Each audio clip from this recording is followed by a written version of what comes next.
Well, I've been a keyboard guy for a long time, and specifically playing keyboards in church. But one thing I've been hoping and praying for a long time was for our family to be able to have an acoustic piano in our home. And I've been keeping this a secret from my YouTube audience, but we took this in not quite a year ago. And it's just been awesome to have it in our home. We had just a friend of our family was moving and looking for a home for this, and we were happy to take it in. And it's kind of been a game changer for our family, really. And I just really enjoyed it. So I want to share a little bit about it and some things that I've learned as a keyboard player that I've been able to transfer to my keyboard playing as well. So thanks for joining me at Our Worship Sound. My name is Peter, and we're here to make worship keyboard technique and technology easier. So this is a Baldwin Hamilton. You'll see them a lot in schools, in churches. They're built to last. They're meant to be played, and it sounds really nice, and it's been a real blessing to us. I'm going to play a little bit and then talk about some of the lessons that I've learned. This is Invention Number 1 by Johann Sebastian Bach.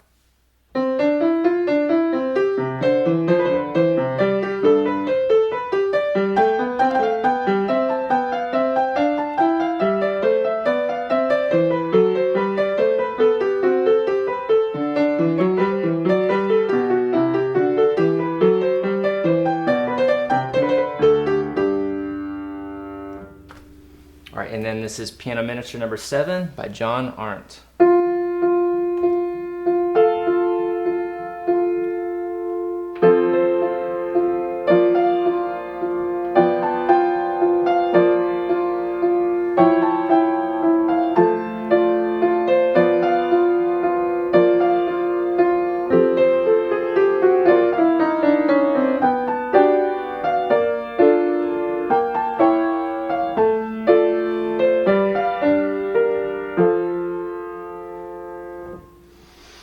All right, so I really enjoyed playing it. It sounds really nice. Here's some lessons that I've learned that you can apply. Even if you don't have an acoustic piano, you can apply these to your keyboard.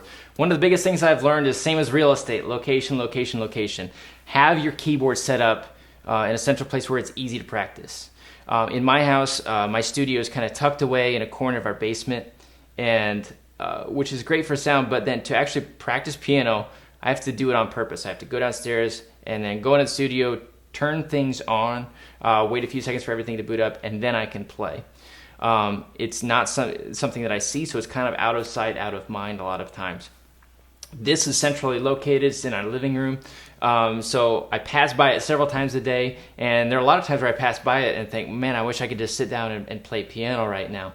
So I actually want to play piano, and it's really convenient to just sit down and play as opposed to something that I just kind of forget about. It's tucked away in a corner. So if you have a keyboard and you can put it more centrally in your house or your apartment or where you live, just so that you pass by it, you see it, it makes you want to practice. So keep your keyboard central so you can practice. Second thing I've learned is as I've been practicing more, I've been practicing things that are beyond what I normally play. So these types of things, I've had this book since college. I've had this music for several years, and it wasn't really until we had this piano that I really sat down and practiced it and dug into the individual parts and figure out how to play it. And what I found is it gets my fingers and my hands moving in different ways than when I'm just playing my normal thing.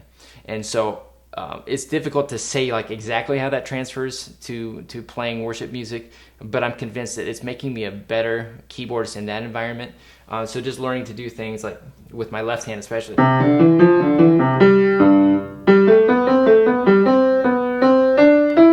And I find that the more I practice difficult things, the easier it is to not only play those other types of things, and things just kind of happen more naturally, but I think it carries over to my other playing as well. So even if you have just a keyboard, practice things beyond what you normally play, and you'll find your fingers having to go to different places and learning new skills that you will strengthen what you already do, but just kind of expand what you're able to do as well. And the third thing that I've learned is just to, again, appreciate the beauty of the piano sound. Okay, this is so in the beginning of this is a really good example. It's just, and it's just so pretty, and you don't need blazing technique to make a piano sound good, because if it's a good instrument, it's going to sound good on its own.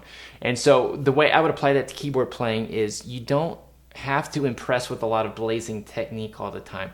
sometimes the best thing is just to be content and just let the notes ring and just let the beauty of the piano sound come through. So don't feel, I think our tendency is that we feel like we need to overplay and play just a lot of things, but just be content to let notes sit there and let the beauty of the sound ring out in your playing.